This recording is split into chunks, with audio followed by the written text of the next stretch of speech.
Media మిత్రులందరికీ నమస్కారం. Congress party దౌర్జన్యం, గుండాయిజం, రౌడీయిజం ప్రతిసారి జరుగుతున్నప్పటికీ ప్రతిపక్ష పార్టీగా మాపైన కానీ సామాన్యులపైన కానీ విచ్చలవిడిగా వాళ్ళు దాడి చేస్తుంటే కూడా పోలీస్ శాఖ కానీ ఎలాంటి చర్య తీసుకోవట్లేదు. నిన్న ఎలక్షన్ అయిపోయిన తర్వాత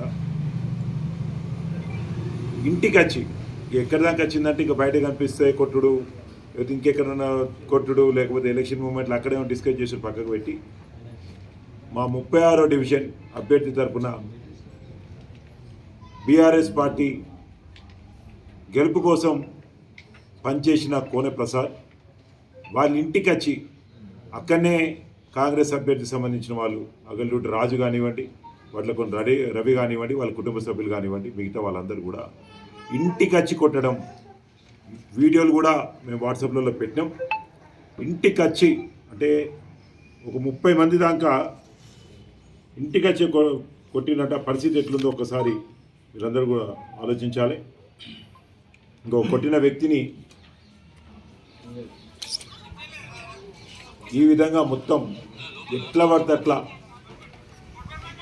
30 మంది ఒకటేసారి దాడి చేస్తే వాళ్ళ పరిస్థితి ఏముంటుందని ఒకసారి మేము ఆలోచించాలని కోరుతున్నాం. ఇదే కాకుండా ఇంకా వాళ్ళు దాడి చేసిన వీడియోలు కూడా ఏ విధంగా ఒక 30 మంది ఒక్క వ్యక్తిని, కోన ప్రసాద్ అనే వ్యక్తిని ఏ విధంగా దాడి చేస్తాననేది కూడా ఒకసారి మీరు చూడాలి.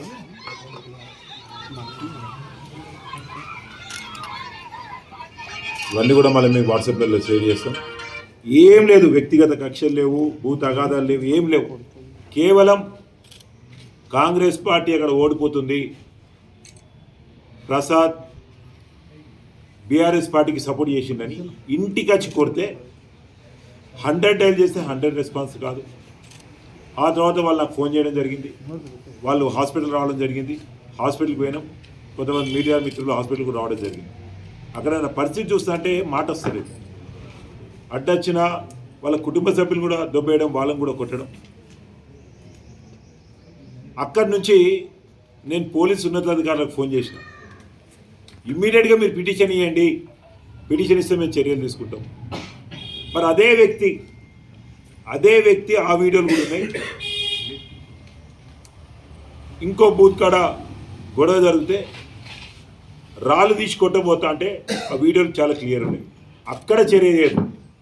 ఆ రాళ్ళు తీసి కొట్టబోతున్న వీడియో చూసి ఆ క్యాండిడేట్ పైన చర్యలు తీసుకుంటే ఇది ఇక్కడ దాకా వచ్చేది కాదు కదా.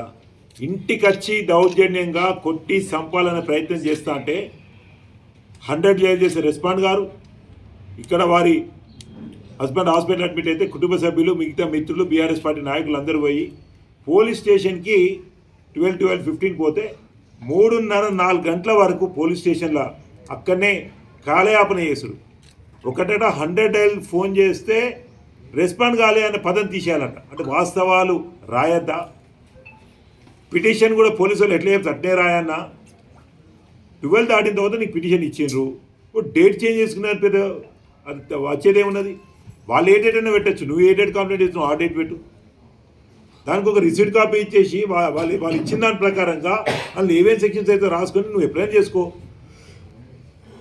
ఆ రోజే వేయాలనుకుంటే నువ్వు నిన్న పొద్దున అర్ధరాత్రి 12 o'clock ఇస్తే ఇవాళ నైట్ 12 o'clock సేమ్ డేట్ ఉంటుంది.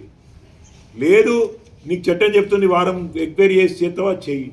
కానీ అప్పటికే బాధలు ఉన్నారు, ఆందోళనలు ఉన్నారు. అంటే పోలీస్ స్టేషన్లో కూడా ఒక సమాచారం వీళ్ళకి ఇవ్వదలుచుకున్నారు. కాంగ్రెస్ వాళ్ళ మీద కేసులు కావు ఈ నియోజకవర్గంలో అనే విషయము బాధితులకు తెలవాలని చెప్పేసి కొట్టిన వాళ్ళు ఎంత దారుణంగా ప్రవర్తించారో వాళ్ళకు మద్దతుగా పోలీసు వాళ్ళు కూడా మేము కొట్టిన వాళ్ళ దిక్కే ఉన్నాం, కాంగ్రెస్ పార్టీ వాళ్ళ దిక్కే ఉన్నామనే ఒక సమాచారము ఇక్కడ న్యాయం జరిగేది పోలీస్ స్టేషన్లో అనే విధంగా నిన్న వాళ్ళ ప్రవర్తన ఉన్నది. ఏ తప్పు చేయకుంటే బీఆర్ఎస్ వాళ్ళని మాత్రం అర్ధరాత్రి 2 గంటలకు పట్టుకుపోతారు. పిటిషన్ లేకుండా ఇళ్ళకి వచ్చి సెర్చ్ చేసింది గతంలో. ఇది ఒకటే కాదు, అంతకంటే ముందు అక్కడ వాటర్ ట్యాంక్ ఏరియాలో 29 డివిజన్ అక్కడ యాకూబ్ రెడ్డిని కొట్టడం జరిగింది. అదే కాకుండా ఇక్కడ ఏసీసీ 20 డివిజన్లో గాయసత్యం గారు పోటీ చేస్తున్నారు. అక్కడ మా ఆసిఫ్ వాళ్ళ ఇంటికి వచ్చి బెదిరించడం జరిగింది. మీ సంగతి చెప్తా అది ఇది అని చెప్పేసి 8,500 ఉంటే 8,500 ఉంటే కూడా రిమైండ్ చేస్తామని అన్నారు. 53వ డివిజన్ వదూదు మీరందరూ కూడా చూసిండ్రు. కవర్ల కలపత్రాలు ఓటర్ లిస్ట్ ఉంటే కూడా ఆ కవర్ ఏదో పెద్ద దాంట్లో ఏమో ఉన్నట్టు పట్టుకొని గంట సేపు గేట్లు బంద్ చేసి ఫోన్లు స్విచ్ ఆఫ్ చేసి గంట సేపు అక్కడ సతాయించారు పోలీసు వాళ్ళు వచ్చి. మరి ఎవరే పిటిషన్లు ఇచ్చిండ్రని ఎంఆర్ఓ గారు వచ్చిండ్రు. ఎంఆర్ఓ గారు వచ్చే ముందు అసలు అక్కడ ఏం దొరికింది అనేది కనుక్కొని రావాలి కదా. అక్కడ ఏం లేదు, ఓటర్ లిస్టు కలపత్రాలు ఉంటే వచ్చిండ్రు. అంటే బీఆర్ఎస్ పార్టీకి వ్యతిరేకంగా కాంగ్రెస్ పార్టీయే కాదు పోలీస్ డిపార్ట్మెంటు అధికారులు కూడా పనిచేసిండ్రు. ఇదే కాదు, రేపు కౌంటింగ్ ఉన్నది, చాలామందికి ఫోన్లు వస్తున్నాయి. కాంగ్రెస్ వాళ్ళు ఫోన్ చేస్తారు, బెదిరిస్తారు, మెసేజ్లు పెడతారు. రేపు కౌంటింగ్ అయిపోయినాక మీ సంగతి చెప్తామని నిన్న మొన్న వార్నింగ్ ఇవ్వడం జరిగింది. మరి ఏం చేయమంటారు? ప్రతిపక్ష పార్టీలు పోటీ చేయొద్దా ప్రజాస్వామ్యంలా? కాంగ్రెస్ పార్టీ అట్లనే ఉంది, వాళ్ళకి సహకరిస్తున్న పోలీస్ డిపార్ట్మెంట్ అట్లనే ఉంది. నేను పోలీస్ డిపార్ట్మెంట్ ఉన్నతాధికారులకు చెప్తున్నాను, ఈ పద్ధతి బాగలేదు. రేపటికి రేపైనా రానున్న వారం 10 రోజులైనా ఇంకెప్పటికైనా బీఆర్ఎస్ పార్టీ నాయకుల మీద దాడి జరిగితే అది పోలీస్ డిపార్ట్మెంట్ వాళ్ళ అండదండలతోనే జరిగిందని భావించవలసి వస్తుంది. నిన్న 5 గంటలకు బేర సత్యనారాయణ గారి మీద కూడా దాడి చేయాలని ఒక ఆలోచన కాంగ్రెస్ వాళ్ళది. వారే ఒక 10 నిమిషాల ముందు వెళ్ళిపోయారు. అందరు వెళ్ళిపోవాలి. 5 గంటల వరకు క్యాండిడేట్కు మద్దతు ఇచ్చేవారు. ప్రతి కాడ ప్రతి బూత్ కాడ అన్ని పార్టీలు ఉంటారు కదా. బేర సత్యనారాయణ గారికి ఏంది, మీరు ఇక్కడ నుంచి వెళ్ళిపోవాలి, 10-15 నిమిషాల ముందే వెళ్ళిపోవాలి, మేమైతే ప్రొటెక్షన్ ఇవ్వలేము. ప్రొటెక్షన్ మరి పోలీసులు చెప్పితే ఎవరు ఇస్తారు? నడి రోడ్డు మీద బూత్ ఉంటప్పుడు, నడి రోడ్డు మీద ఓటింగ్ జరుగుతున్నప్పుడు, ఆ పక్కకున్న స్కూళ్ళలో ఓటింగ్ జరుగుతున్నప్పుడు మేము ప్రొటెక్షన్ ఇవ్వలేము, మేము రక్షణ కల్పించలేమని పోలీస్ అధికారులే చెప్తా అంటే కాంగ్రెస్ వాళ్ళ ఆలోచన ఎట్లుంటుంది? నేను అడుగుతున్న కేసు కూడా వేసిండ్రు, ఉట్టిగానే 7 మీద కేసు పెట్టిండ్రు. బీఆర్ఎస్ పార్టీ నాయకుల మీద అక్రమ కేసులు, కాంగ్రెస్ నాయకులకు కాంగ్రెస్ క్యాండిడేట్లకు అన్ని విధాలుగా సహకరించండి. పోలీస్ వ్యవస్థకే చెడ్డపేరు తీసుకొస్తుంది. ఇవన్నీ కూడా మేము నోట్ చేసుకుంటున్నాం. ఎప్పటికప్పుడు మా హైకమాండ్కి పంపిస్తున్నాం. పోలీస్ శాఖకు పోలీస్ అధికారులకు చెప్తున్నాం, ఇది మీరు మీ డ్యూటీ చేయకపోగా కాంగ్రెస్ పార్టీకి ఏ విధంగా అయితే సహకరిస్తున్నారో అది సామాన్యులకు ప్రతిపక్ష పార్టీలకు ఇబ్బంది పెట్టే పద్ధతి. మీ డ్యూటీ చేస్తే మేము తప్పనం, కానీ కాంగ్రెస్ పార్టీ కడువ కప్పుకున్న కార్యకర్త లెక్క వాళ్ళు ఎట్లా చెప్తారట మీరు వినడం. 100 డయల్ చేసినా రావద్దని చెప్తే 1 గంట వరకు రాకపోవడం. పోలీస్ స్టేషన్కి పోతే పిటిషన్, గతంలో కూడా హాజీపూర్ పిఎస్లో రాపల్లి వాళ్ళు పోతే 2 రోజులు తిరిగితే పిటిషన్ తీసుకోలే. కొట్టిన వ్యక్తి ఏమో హాస్పిటల్ ఉన్నారు, 3 గంటలు అర్ధరాత్రి నుంచి పొద్దున 3:30-4 గంటల వరకు పోలీస్ స్టేషన్ ఉంటే పిటిషన్ తీసుకోరా? మరి మీరు ఏం చేస్తారు? ఇక రక్షణ ఎట్లా కల్పిస్తారు? 100 డయల్ చేస్తే రారు, పిటిషన్ తీసుకోరు, హాస్పిటల్కి వచ్చి ఎంక్వైరీ చేయరు, హాస్పిటల్కి వచ్చి మెరుపు తీగల ఇట్లా వస్తారు, అట్లా వెళ్ళిపోతారు. ఎస్ఐ గారు వచ్చింది అక్కడికి. అదే కాంగ్రెస్ పార్టీ వాళ్ళు అయితే హాస్పిటల్ ఉన్న మా నాయకులను గుంజుకొని పోయేటారు. ఏమన్నా అంటే పిటిషన్ ఇవ్వమంటారు, పిటిషన్ ఇస్తే తీసుకోరు. మరి ఎట్లా న్యాయం ఎట్లా జరగాలి? దీన్ని బీఆర్ఎస్ పార్టీ తీవ్రంగా ఖండిస్తుంది. కాంగ్రెస్ పార్టీతో సహా పోలీస్ డిపార్ట్మెంట్ కూడా పూర్తి తప్పిదం ఉన్నది. సామాన్యులకు ప్రతిపక్ష పార్టీలకు డిపార్ట్మెంట్ ఏ విధమైన రక్షణ ఇవ్వడం లేదు. మొత్తం నష్టం అంతా జరిగిన తర్వాత మేము ఎవరికైనా న్యాయం చేస్తామని అబద్ధ మాటలతోని తీయటి మాటలతోని కాలయాపన చేస్తున్నారు తప్ప కాంగ్రెస్ నాయకులను ఖచ్చితంగా కాపాడే ప్రయత్నమే చేస్తున్నారు. ఇంకా కాంగ్రెస్ నాయకులు చెప్తున్న మాట, ముందు మేము పోలీసులకు చెప్పిన తర్వాతనే బీఆర్ఎస్ నీళ్ళలో పోతామంటారు, అక్కడ రావద్దని చెప్పి పోతామనే మాట కూడా వాళ్ళు మాట్లాడుతున్నారు. అంటే ఈ విధంగా వాళ్ళ ఆలోచన ఉంది. ఈ విధంగా పోలీస్ డిపార్ట్మెంట్ సహకరిస్తా అంటే సమాజం చూస్తుంది. ఈ పద్ధతి మంచిది కాదు. ఈ విధంగా ప్రవర్తిస్తున్న అధికారులకు కూడా భవిష్యత్తులో దీన్ని మీరు ఫేస్ చేయాల్సి వస్తుంది.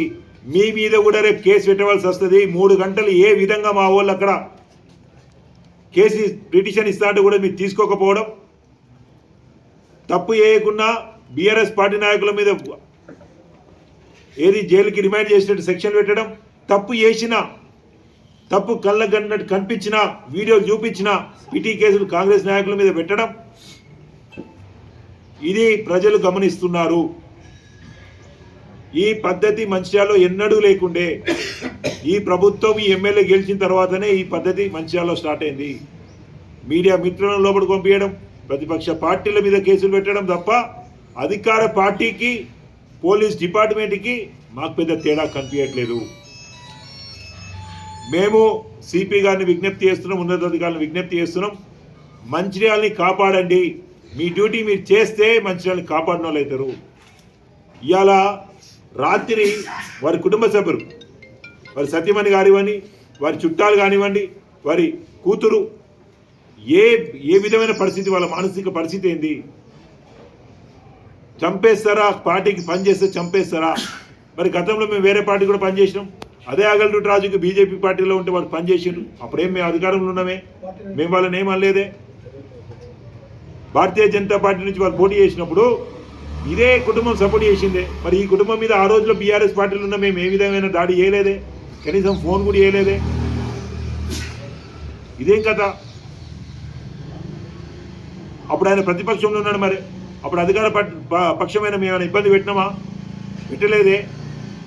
ఎవ్వరికేం కాలేదే, ఎక్కడేం దాడులు జరగలేదే. అదేవిధంగా తిరుమల రావు మా ఇంకొక ఇంపార్టెంట్ నాయకుడు అక్కడ అదే 36 వాడలా, వారి ఇంటికి పోయి వారి సతీమణిని బెదిరిస్తారు. ఇదే గ్యాంగ్. వీవనికి ఎప్పుడు బాగుంటుంది రేపు వస్తామని ఇంటికి పోయి ఆడవాళ్ళని బెదిరించడం ఇదెక్కడ సంస్కృతి? ఇదెక్కడ పద్ధతి? దీన్ని తీవ్రంగా ఖండిస్తున్నాం. ఖచ్చితంగా మీడియా మిత్రులను కోరుతున్నాం, రేపు రిజల్ట్స్ ఉన్నాయి. ఎక్కడ ఏ దాడి జరిగినా రిజల్ట్స్ అయిపోయిన తర్వాత పూర్తి బాధ్యత పోలీస్ డిపార్ట్మెంటే వహించవలసి ఉంటుంది. నెంబర్ 1, పోలీస్ డిపార్ట్మెంటు రేపు కానీ రానున్న వారం రోజులు ఇంకా హై అలర్ట్లు ఉండాలి. లేదు మీరు లైసెన్స్ తీసుకొని వాళ్ళను మీ దగ్గర పర్మిషన్ తీసుకొని కొట్టడానికి పోయినట్టు వస్తున్నారు వాళ్ళు. ఇదంతా మీకు తెలిసే చేస్తుండ్రు. దెబ్బలు దాకినాక, గొడవ జరిగినాక మేము ఫోన్ చేస్తాను, జరగకముందే మీకు ఇన్ఫార్మ్ చేస్తానన్న అనుమానం కూడా మాకు వస్తుంది. ఇంత చెప్పిన తర్వాత కూడా ఇలా 12వ తారీఖు, రేపు 13వ తారీఖు రిజల్ట్స్ ఉంది. ఇంత చెప్పిన తర్వాత, మీడియా చెప్పిన తర్వాత కూడా రేపు 13వ తారీఖు ఎక్కడన్నా దాడి జరిగినా, 14 జరిగినా, 15 జరిగినా దానికి పూర్తి బాధ్యత డిపార్ట్మెంటు చేతగాంతనం అయితే తప్ప ఇంకోటి కాదనే విషయాన్ని కూడా నేను తెలియజేస్తున్నాను. Thank you.